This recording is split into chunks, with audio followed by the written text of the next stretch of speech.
दोस्तों, आज के इस वीडियो में हम बात करेंगे उस गेम चेंजर डिवाइस की जो तुम्हारी क्रिएटिविटी को नई ऊंचाई दे सकती है। मैं बात कर रहा हूँ ग्राफिक्स टैबलेट की, जो माउस को अलविदा कहने के 5 ऐसे दमदार कारण आपको देगा, जिसके बाद तुम खुद माउस को पुराना टेक्नोलॉजी समझने लगोगे। तो चलिए बिना टाइम वेस्ट किए शुरू करते हैं। तो पहला और सबसे बुनियादी वजह है उसका नेचुरल फील। सोचो, माउस को हम किस तरह से पकड़ते, कुछ इस तरह से हथेली से, ठीक है। लेकिन पेन टैबलेट को हम कुछ इस तरह से उंगलियों में पकड़ते हैं, तो हर बार हमेशा यहाँ पे ज्यादा कंट्रोल मिलता है। टैबलेट का पेन बिल्कुल असली पेन की तरह लगता है, जैसे कागज पर लिख रहे हो। मैं खुद पिछले 2-3 सालों से ये एक्सपी कंपनी का पेन टैबलेट यूज कर रहा हूँ, और इसका लिंक मैं आपको नीचे डिस्क्रिप्शन में दे दूंगा। और काफी अच्छे तरीके से ये यहाँ पे काम कर रहा है। अब आते हैं सबसे बड़ी मैजिक, प्रेशर सेंसिटिविटी। माउस को देखेंगे तो यहाँ पे हमें सिर्फ 2 ही बटन मिलते हैं, या तो हम बटन को दबाते हैं या फिर बटन को छोड़ देते हैं। लेकिन यहाँ पर हमें एक निब मिलती है, और यहाँ पे इसके अंदर एक छोटा सा स्प्रिंग टाइप रहता है, तो यहाँ पे हमें प्रेशर सेंसिटिविटी मिलती है। तो ये फील नहीं होता, लेकिन जब हम लिखते हैं तो एक अलग सा यहाँ पे एक स्ट्रोक बन के आ जाता है। और अगर हम जितना प्रेशर दबाएंगे उतना ज्यादा यहाँ पे ये फ्लो करता है, मतलब ब्रश का। और अगर हम हल्के हाथों से यहाँ पे ड्रॉ करेंगे तो हल्के हाथों से इसमें ओपेसिटी जो भी है और उसका फ्लो हम यहाँ पे कंट्रोल कर सकते हैं। तो ये सारा काम हम हमारे उंगलियों के जरिए यहाँ पे कंट्रोल कर सकते हैं। फिर उसके बाद आती है तीसरी वजह, उसका स्पीड। खासकर जब तुम फोटोशॉप में हेयर मास्किंग कर रहे हो या फिर डिटेल रिटचिंग।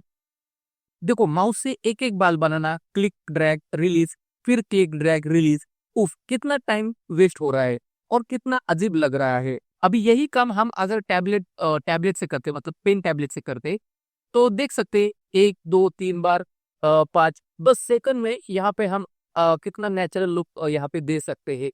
जूम करके आप आराम से देख सकते हैं कि ये कितना सही दिख रहा है, और यहाँ पर हमारा टाइम भी बचता है और काम भी यहाँ पे प्रोफेशनल लगता है। बस यही फर्क है। अभी सोचो, यहाँ पे मैं एक नाम लिख रहा हूँ मेरा खुद का इंग्लिश में, जैसे कि मैं यहाँ पे एक नाम लिखता हूँ पेन टैबलेट से, ठीक है। यहाँ पे मैंने कुछ इस तरह से यहाँ पे इसको मैंने ये नाम दिया। आप देख सकते हैं ये कितना सही तरीके से, जैसे मैंने कागज पे कुछ लिख दिया है और वो यहाँ पे दिख रहा है, ठीक है। अगर वही नाम और वही स्टाइल में अगर मैं नाम लिखूँ माउस को पकड़ के, अभी सेम यहाँ पे मैं यही नाम लिखूंगा, जैसे कि अभी जैसे यहाँ पे लिखा था, तो आप देख सकते हैं मुझे यहाँ पे कुछ भी कंट्रोल नहीं मिला, क्योंकि मेरा पूरा हथेली उस माउस के ऊपर था। तो वहां पे मुझे जितना ग्रिप मुझे पेन में मिलता है उतना ग्रिप माउस में नहीं मिला। इसी की वजह से ये यहाँ पर ये सिग्नेचर खराब हो गया। माउस में सिर्फ 2 ऑप्शन होते हैं, या तो ऑन या फिर ऑफ।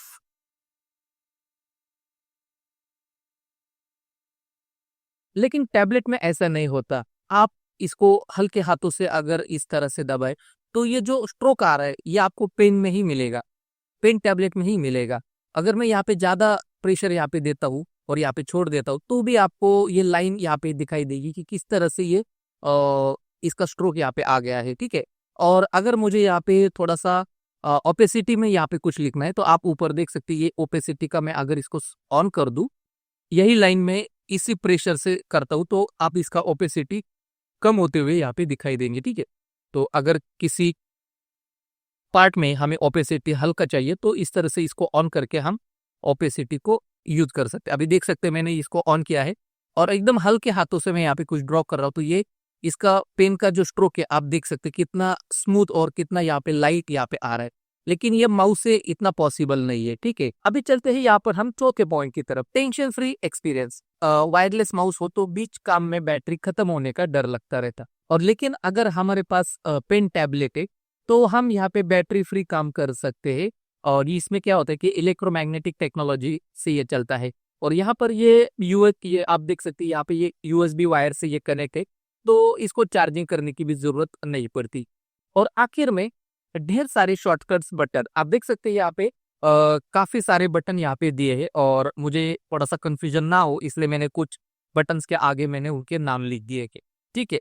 और साथ ही साथ यहाँ पे है स्क्रीन मैपिंग। तो ये समझो आपका लैपटॉप का या फिर आपका जो भी कंप्यूटर का स्क्रीन है, अगर आप इतना ड्रॉ कर रहे हैं, मतलब यहाँ से ऊपर फिर यहाँ पे, इतना करने से अच्छा है कि मैंने क्या किया है कि यहाँ पे जो 1/4 ऑप्शन है यहाँ से यहाँ तक, इस 1/4 ऑप्शन में ही मैंने लैपटॉप का स्क्रीन मैप कर दिया है। मतलब क्या होता है कि जब मैं कोई भी यहाँ पे ड्राइंग करता हूँ या फिर कोई रिटचिंग का काम करता हूँ, तो मैं अपनी हथेली कुछ इस तरह से यहाँ पे रख के, और बस मेरा सिर्फ यहाँ पे हाथ इस तरह से हिलेगा और मैं अपना यहाँ पे काम करता रहता हूँ। ठीक है, इससे क्या होता है कि ये थोड़ा सा जो जगह है वो उस थोड़े से जगह में पूरा मेरा लैपटॉप का स्क्रीन यहाँ पे कैप्चर होता है, जिससे मैं उस स्क्रीन को यहाँ पे मैप कर सकता हूँ। ठीक है, तो यहाँ पे अगर अगर ये मैं नहीं करता तो मुझे काफी दूर तक यहाँ पे हाथ को एडजस्ट करना पड़ता है।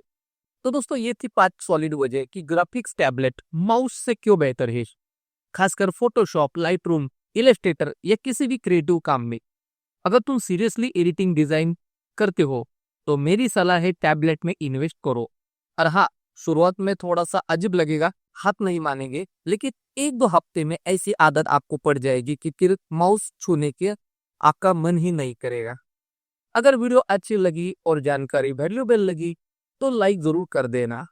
और अगर आप टैबलेट लेने का सोच रहे हैं तो कमेंट में बताएं आप कौन से कंपनी का टैबलेट लेने वाले हैं। तो यहाँ पर मैं एक्सपी कंपनी का डेको वॉल्यूम 1 यूज कर रहा हूँ। आप जो भी कंपनी का लेना चाहते हैं आप कमेंट में जरूर बताएं। इस वीडियो को सब्सक्राइब भी कर लो, बेल आइकॉन भी दबा दो ताकि अगली टिप्स और ट्रिक्स ट्यूटोरियल आपसे मिस ना हो। तो दोस्तों आज की इस वीडियो में बस इतना ही, मिलते हैं अगले वीडियो में।